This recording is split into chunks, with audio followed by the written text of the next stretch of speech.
At today's NLP seminar, we're very happy to welcome Slav Petrov, a distinguished scientist and senior research director at Google.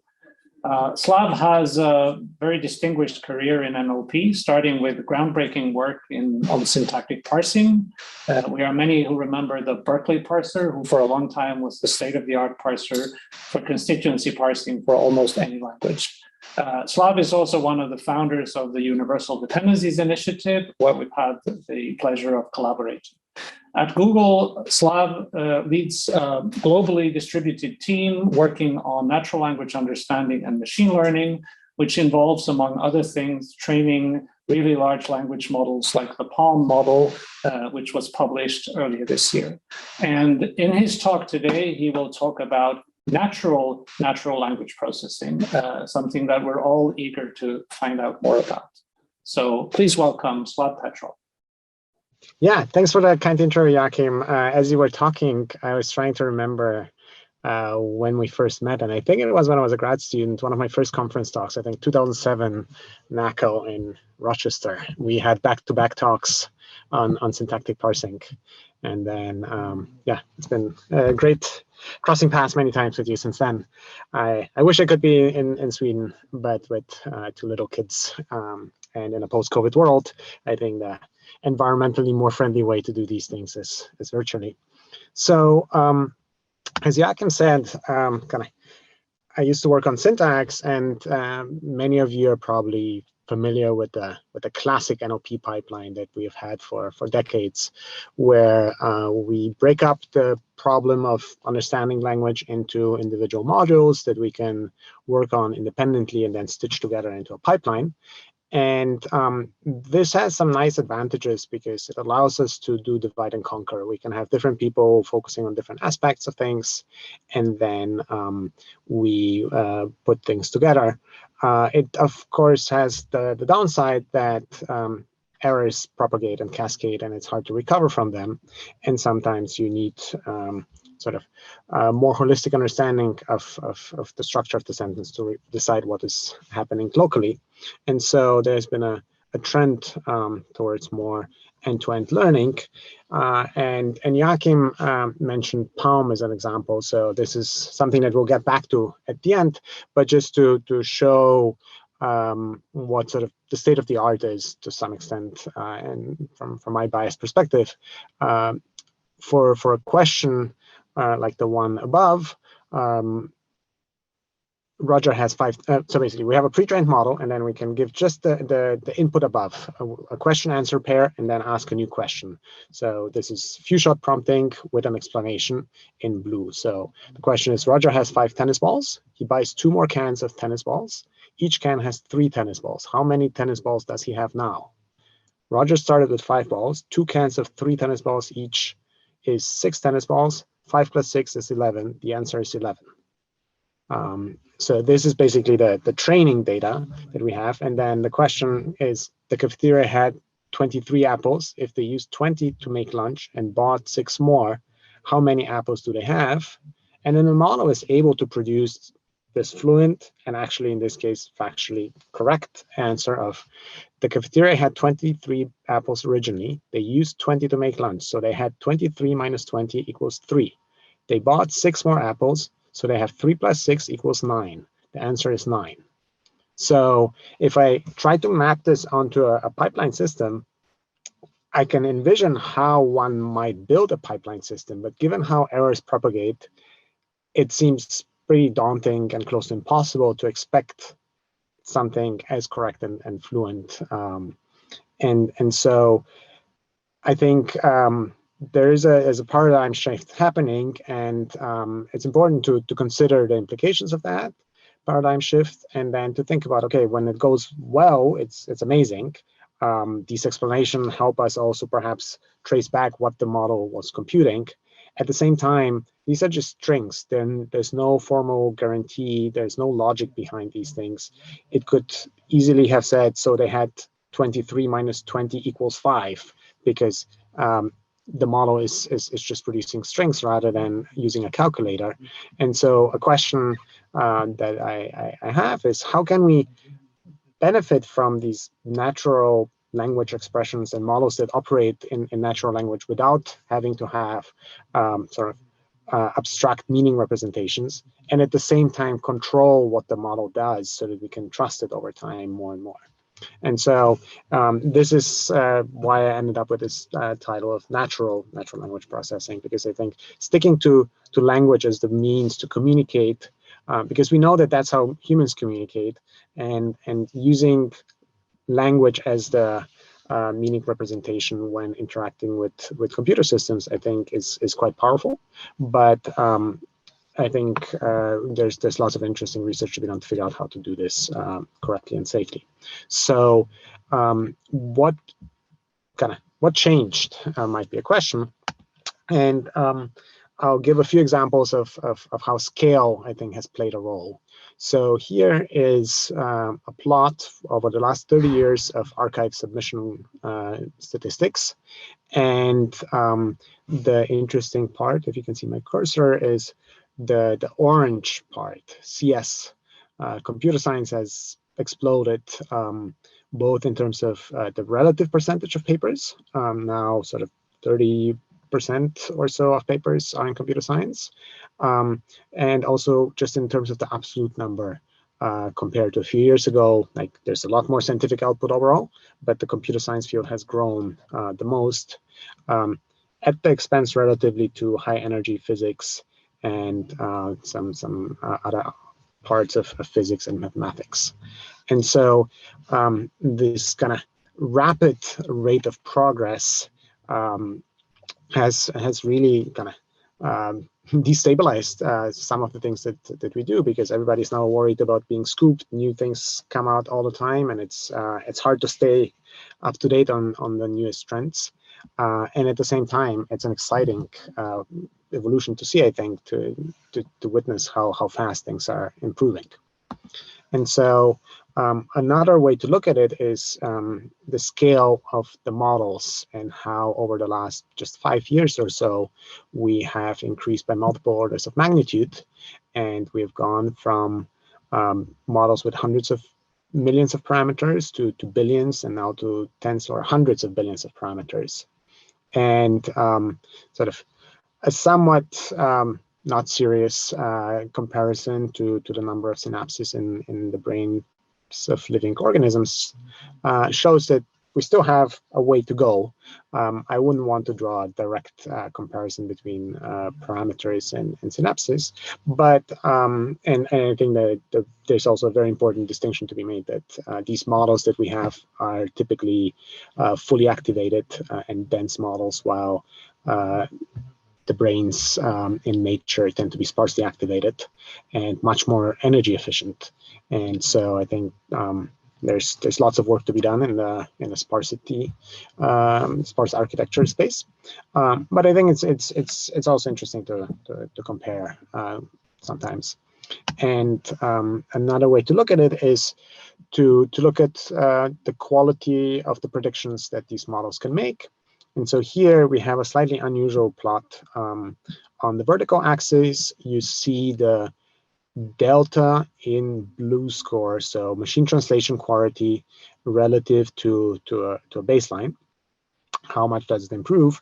And then on the x-axis, you see different languages. So each entry is a language, and on the left we have languages where there's a lot of training data, and on the right we have languages where we have little training data. And then the different lines and different colors correspond to models of different size. And the nice thing is that the lines are almost not intersecting, and there's a almost monotonic relationship that as you make the model bigger, you get better performance. So these are a mixture of expert models, sparse models, of varying sizes from 2 billion to 600 billion. And just throwing more compute and more parameters at the problem tends to give us better performance. And of course, there's computational costs that are associated with that, both for training as well as for inference. But it's to some extent a good place to be, to know that we can make progress by just adding more compute. and that this works also for tail languages where we don't have that much data. So the worry of overfitting is actually not really existent here. The models seem to be generalizing very well. And so last year I gave a talk at a summer school where I somewhat kind of skeptically asked, is scale all we need? And I still ask that question, but I'm much less skeptical now and much more optimistic that scale does do things that are very useful. And at the same time, I also don't think that scale alone will solve our problems, but it can solve some problems where we don't know how to solve, that we wouldn't know how to solve otherwise. Like some of these multi-step reasoning things, I wouldn't know how to build a system specifically with this. And with scale, it seems to emerge, sort of as emergent behavior, but we can't control it, and that's not satisfying. So I think we need to figure out how to get the benefits of these models that we get automatically with scale, but get that at smaller scales, or control it when these behaviors emerge, rather than just blindly scaling up and hoping for things to happen. But overall, a question that that kind of brings to my mind and connects to the title is, are text-to-text models all we need? 3 years ago, some colleagues at Google published a paper that sort of proposed that we use text-to-text text input, text output models, and we specify with the natural language string the task. And it was working reasonably well, but not necessarily state of the art. It was a very well engineered system, trained in a multitask way. But I think it took a little bit of time for people to figure out how to use this, and how to also combine this with fine-tuning and other techniques. But as we make these models more and more capable, I think it's really important to consider going back to that formulation, and to see whether maybe now we can indeed have one general purpose language model. And here I don't mean the language model just predicts next words, but a model that understands language and that can be used to solve different types of tasks like translation or question answering or summarization, and where the multitask sharing is an integral component. So this is sort of kind of the intro, and I'll take a small detour now, because I feel when I talk to folks both inside Google, but also and especially to academics and conferences, sometimes there's some kind of misunderstandings about, or kind of imprecision about how we talk about models and product systems. And so I thought it might be helpful to give this as a context. So Google has announced that BERT, like, it's old news now, but that BERT is being used to help power question answering in Google search. And so when you ask who invented BERT, actually a BERT model is used to provide that answer. But it's not as simple as this diagram makes it to be. It's not that there's just a model that was trained on the natural questions corpus or a squad-like equivalent and produces the answers. And I think the term BERT is overloaded, not just between the Sesame Street character and the model, but actually between the architecture and the instantiations of it. So it's a bit like the type versus token distinction. We can have the same type be used in different settings, meaning different things. So these tokens have a different interpretation, and they're not the same thing. So the BERT model that was published and that was publicly released is not the same BERT model in terms of the parameters and the training data that was used when it is applied at Google search. It's the same architecture, but the number of parameters, the training data, and all of these things are completely independent. And so when we do research, for example, on responsible AI and bias or fairness issues, it is kind of the fact that one has certain properties suggested we should be careful and investigate whether other instantiations of that same architecture have these problems.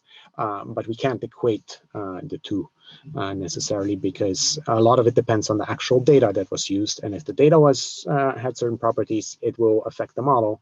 And so a typical life cycle of a model is that we do a lot of exploration, be it now in when you write a paper in academia and industry. But then once you have a paper, a model that you've published, we tend to sort of retrain it on specific data, and then we tend to adopt it via fine-tuning to different tasks. And then by the time we want to serve it, we need to distill it into something that's much, much smaller. And so there might be actually dozens of BERT models or T5 models running in production at any given time at Google at this point, but they're all many of them are completely distinct and don't share any parameters, and others might share some pre-training, but have different fine-tuning schemes. And oftentimes the fine-tuning data might have quite a bit of additional data, and the distillation has a lot of additional data that can skew the distribution again and again. And so when thinking about responsible AI, I think it's really important to keep that in mind, and really hard to know where to start. Like, how do we sort of, which of these models do we evaluate? And obviously the ones on the most right side here, the ones that go into production, are the ones that users will interact with and where we need to apply the biggest scrutiny. But there might be many of these. And so if we could do things at an earlier stage after pre-training and provide some guarantees that this model cannot drift and become unfair in a specific way, even though we're doing fine-tuning and distillation, that would allow us to sort of certify a much smaller set of models and have guarantees for downstream users. But unfortunately, I don't think we can do that at this point. And so we oftentimes have to deal with apples and oranges and pears, because people evaluate something on either the initial pre-trained model or on a fine-tuned model or distilled model, and the findings might or might not transfer. And so what we've been trying to do is to develop processes that allow us to measure and over time mitigate problems, starting with the most egregious ones and iterating. So establishing the objectives, defining benchmarks that at the beginning maybe need human evaluations for measurement, but then over time developing automated metrics, because then you can iterate faster. And once you can measure and iterate, you can start mitigating, and then you can remove the most egregious errors and go to the next batch. And ideally, we would sort of push all these mitigations into the base models that come out of pre-training, so that we don't have to do it in every task-specific setting. But at the same time, because we don't have guarantees, we do kind of have to do it in every specific setting. And in the meantime, we don't use these models in isolation, but we actually combine multiple models and rule-based systems and filtering heuristics and other monitoring systems that look at the input as well as the model output to make the overall system safe for users, while adding more and more machine learning to the product. And so this is a slide that I took from Microsoft. I couldn't find anything from Google, but to an approximation, like many systems look like this, where you have a user put in some request, and then the input gets run through many different machine learning systems before the output gets back to the user. And each of these components tries to sort of mitigate potential problems. So after this detour, we can go back to our question and say, okay, are text-to-text models all we need? And if so, what can we do with them? What, where are the limitations, and what new things do we need to add? So the way that I try to frame things is like in classic ML.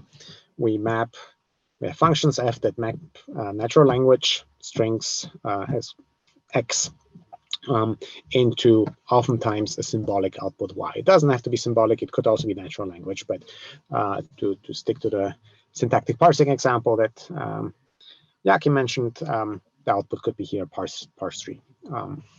And the nice thing is when you have symbolic output is that even though you have a combinatorial space, the number of symbols is somewhat limited typically, and you can also control what is valid syntax and evaluate more systematically.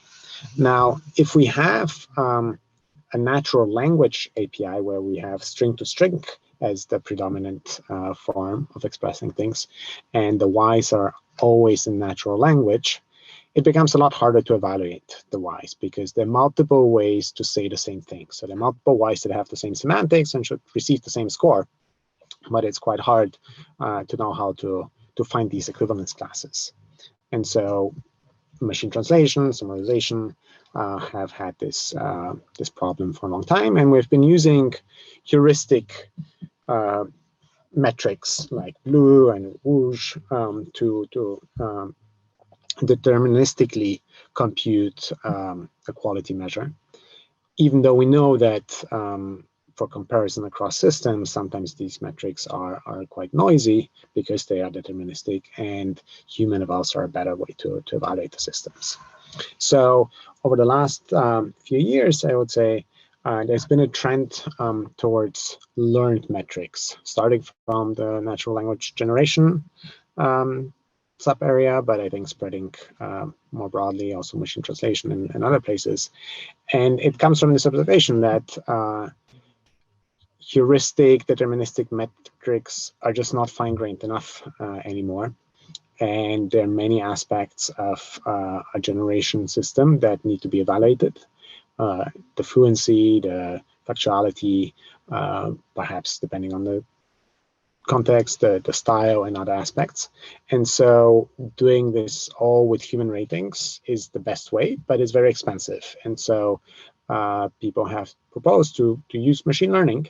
And the fact that natural language understanding might be a little bit easier than generation to help build evaluation systems for generation. So can we take BERT, which is a system that is very good at understanding language, and fine-tune it with human ratings data where we have to score machine-generated output relative to a human-generated output, and we have human ratings from history that we've collected, and fine-tune the model so that the model can give us a good automated way to evaluate new utterances that might not be kind of as reliable as the human ratings, but is much, much faster to compute, and as a result, enables hill climbing at a much faster rate. So instead of waiting a week to get an eval back, you get it in a minute. And so you can do many, many more experiments. And one kind of observation there was that if we do this directly, going from natural language to the human ratings data, it's easy to overfit and the model doesn't generalize well. But if we include a large amount of synthetically generated data, where we perturb sentences in known ways so that we can heuristically determine their score, we can use sort of pre-train on kind of language masking, then fine-tune on some synthetic data, and then do a second stage fine-tuning on a smaller amount of human ratings data to get a metric that is quite reliable. And this recipe works well for machine translation. Here's a comparison across different automated evals. And we have generalized it also to other settings where we want to be able to iterate more quickly and with automated metrics. In general, I think it's important to take all metrics with a grain of salt, because once you start optimizing for the metric rather than for the task, you run the risk of overfitting. And leaderboards are sort of a double-edged sword. On the one hand, they've made comparisons fairly easy and transparent. At the same time, I think there's a lot of overfitting happening and people trying to game the metrics rather than to solve the task. And so I think it's always important to not just do the quantitative analysis, but to also do a qualitative analysis and to try to understand what the model is doing, and to do this in an honest way where we try to share our findings, the good and the bad, and not just the good ones in papers. But overall, I do think that despite this paper being quite critical of leaderboards, I think overall it helps with transparency and reproducibility to have leaderboards. But I think we need to also be thinking about how to make these leaderboards even better. Whether we can have dynamic leaderboards where new data sets can be added and the old models can be evaluated on those, so that we always have the complete overview of models and data sets, or whether we can add human judgment to leaderboards, because evaluating each system in isolation might be very expensive. But if you batch process things, maybe we can drive down the costs and do this sort of as a community effort more often, because human evaluations at the end of the day are more accurate than automated metrics. And we've been thinking about this area quite a bit, and people on the team are involved with the GEM benchmark and other efforts as a result. So I think as we kind of push on these metrics, I think we will, however, also discover that sometimes, as much as we wish there was a ground truth, it might not be possible to agree on what is correct and what is not correct.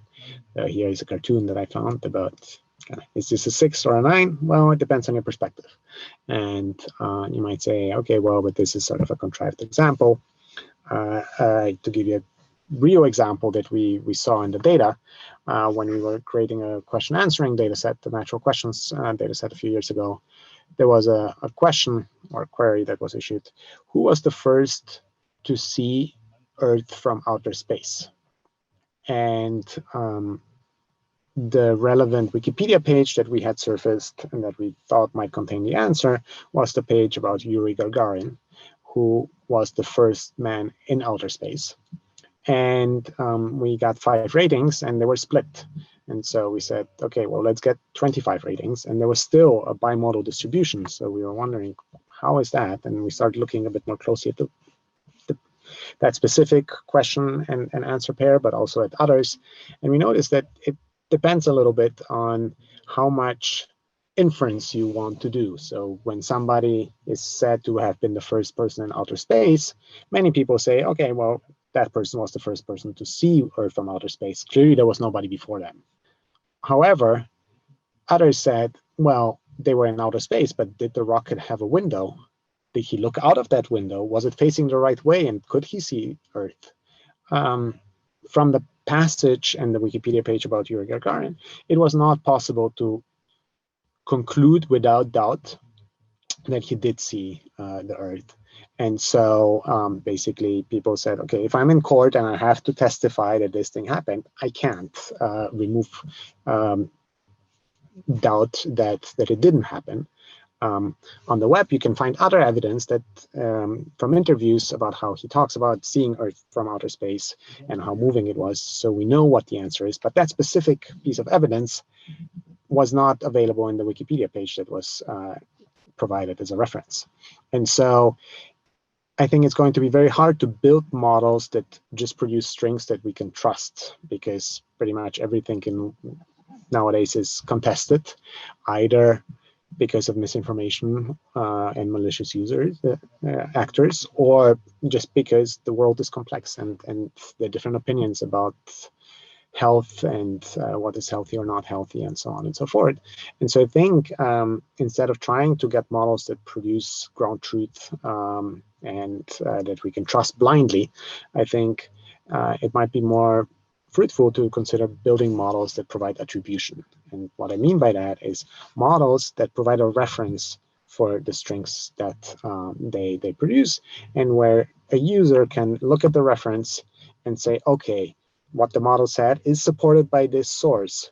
Now, as a separate step, I can look at the source and say, and decide whether I want to trust this source, whether it's Wikipedia, a newspaper that I like, or a newspaper that I've never heard of, and make my own judgments. But by having this transparency, the user has more actionability and more control.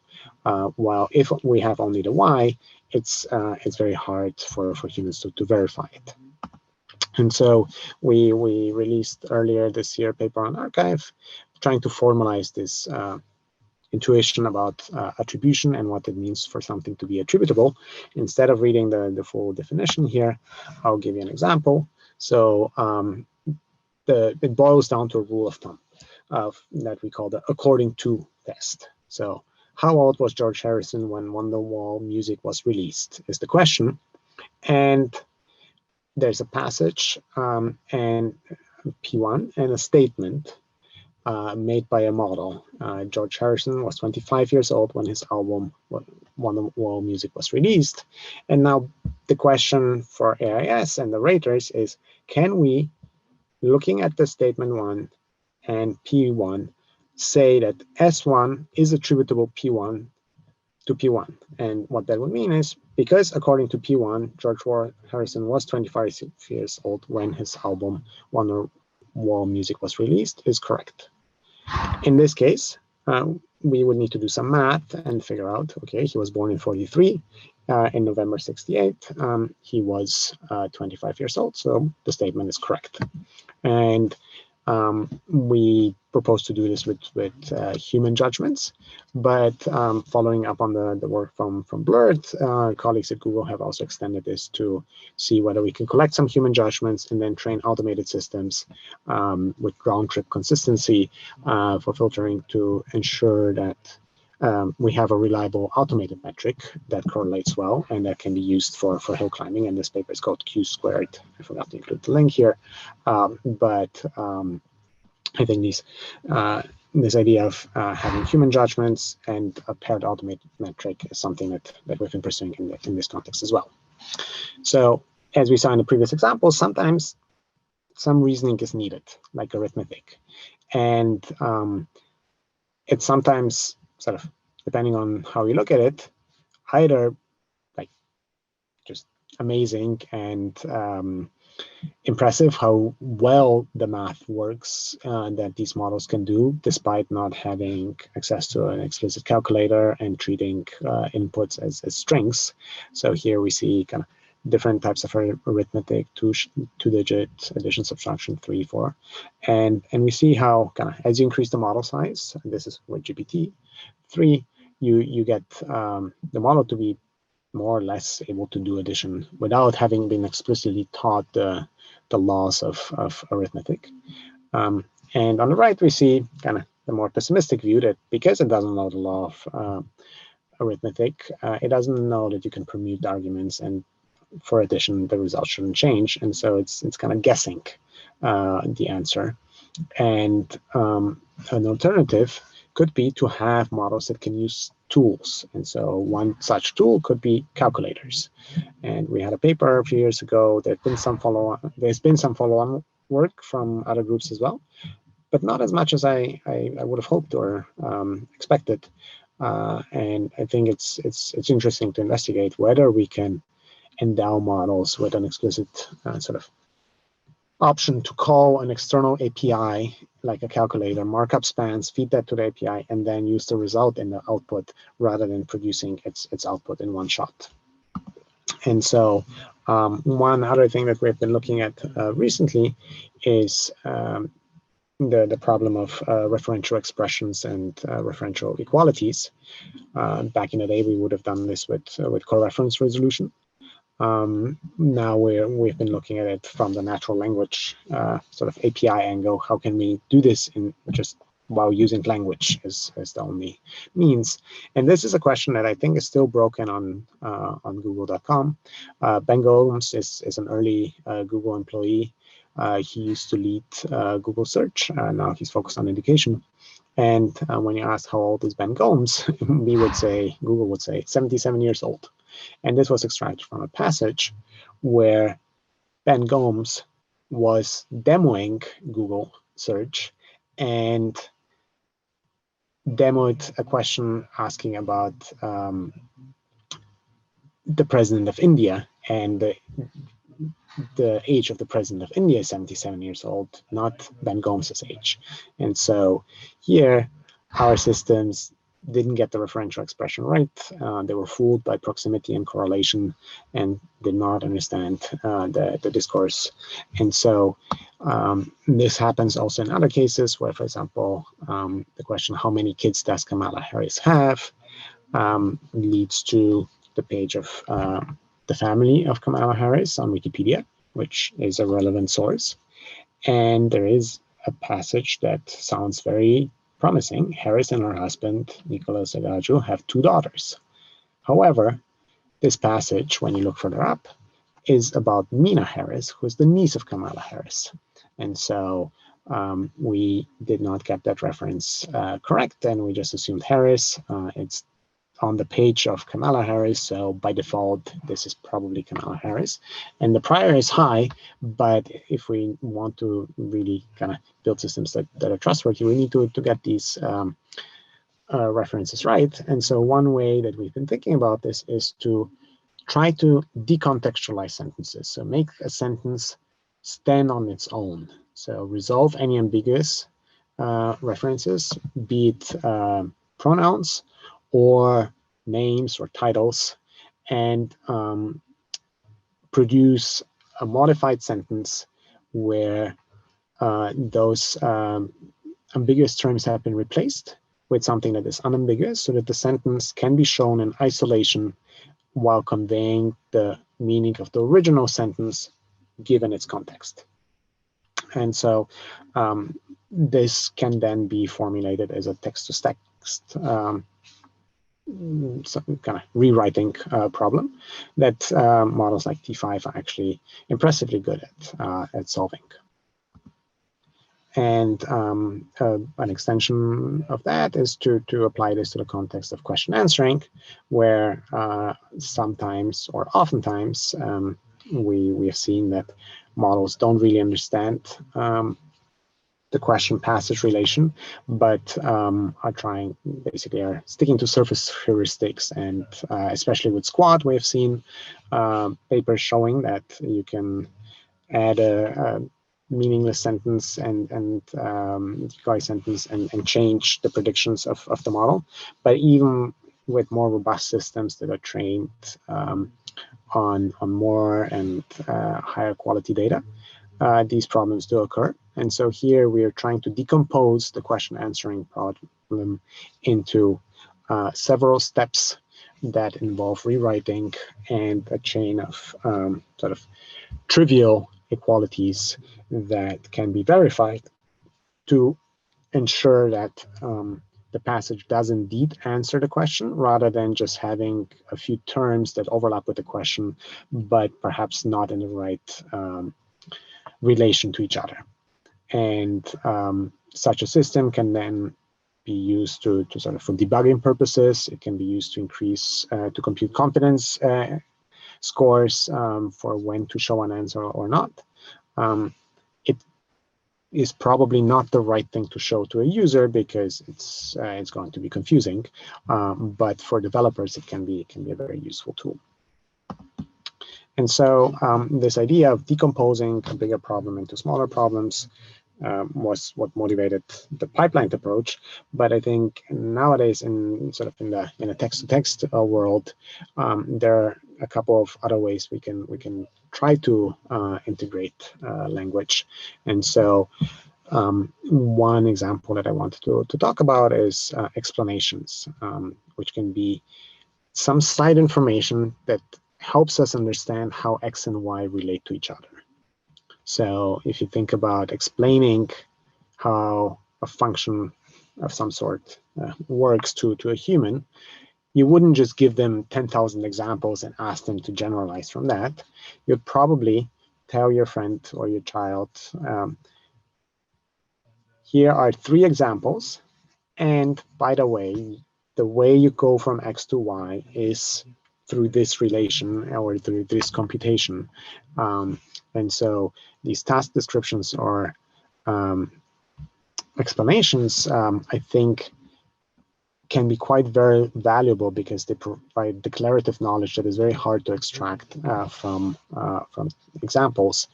It's much harder to reason over these things because it's not mathematically as clean as the XY formulation, but it might allow us to get away with far fewer examples and some side information instead of having to generate large training sets. And so the motivation came from looking at the two dominant paradigms for using large pre-trained language models. So one is the fine-tuning one, the other one is the prompting, where we provide just a few examples, and to see whether we can get the best worlds by combining the two. And so the idea was to take all the tasks for which we have data and group them into categories and say, okay, in this set of, for this bucket of tasks, here's a template of how the input relates to the output. And then express those relations in language so that then we can take new tasks and describe only in natural language what we want the model to do. And so without any explicit examples, see whether the model can learn to perform these tasks because it has seen natural language instructions for other tasks. And so here are the 62 NLP data sets grouped into clusters for different types of reasoning or language understanding. And then the templates take the XY pairs and turn them into textual descriptions of how the X and Y relate. And so this paper was called Fine-Tuned Language Models of Zero-Shot Learners, FLAN, and got some very nice results. And then an extension of that to some extent is to go to the chain of thought prompting idea and to break down the reasoning that goes on between the X and the Y into steps that are expressed in natural language. And these steps are expensive to generate, but if you're doing this only in a few shot setting where you have only a handful of examples, it's actually not that much extra work. It is a little bit of an art rather than a science, how to write good explanations for chain of thought prompting. It turns out that you want your examples to be more complex than the actual inputs that you would provide later on. So the model can generalize by simplifying things. And so if you have something that requires 5 steps of reasoning and some fairly complicated language, during training, if you show such an example, it can generalize to something that only requires 2 steps of inference. But if your example for the chain of thought is only 2 steps of inference, and then at test time you need to do 5 steps, the models usually fall on their nose. But the difference this chain of thought prompting makes is quite impressive. So here we have the best state-of-the-art results via fine-tuning or whatever technique was tried compared to direct prompting, so just XY pairs, and then chain of thought prompting. And we see on the x-axis different model sizes, and we see the big models benefit quite a bit. And in some cases, just with a few examples with chain of thought prompting, we can get better than the previous state-of-the-art when using a large model. And this culminates sort of in things like this joke explanation that you might have seen from the Palm paper. But I just find it so impressive. It's a very nerdy joke. My wife does not laugh about it, but I think it illustrates nicely sort of the capabilities that these models have and how they pull together information about the world that is quite tailish, but was somewhere in the pre-training data, and put it together in novel ways that I just don't know how we would build otherwise. Like, I don't see how a pipeline system would be able to do anything that comes close to this. And so here's the input. Did you see that Google just hired an eloquent whale for the TPU team? It showed them how to communicate better between 2 different pods. And this is a novel joke that was not in the training data, as far as we know. We made it up, and actually Jacob Devlin made it up, and tried hard to find related things in the training data to make sure that it was not there. And the model then says, TPUs are a type of computer chip that Google uses for deep learning. A pod is a group of TPUs. A pod is also a group of whales. The joke is that the whale is able to communicate between two groups of whales, but the speaker is pretending that the whale is able to communicate between two groups of TPUs. And so I think there is sort of,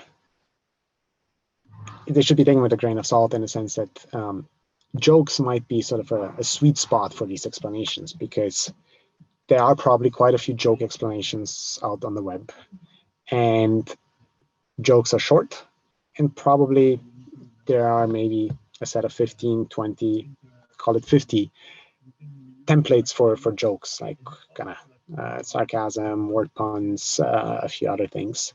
And so the explanations might follow sort of a template to some extent, but the ability to pull tail information together.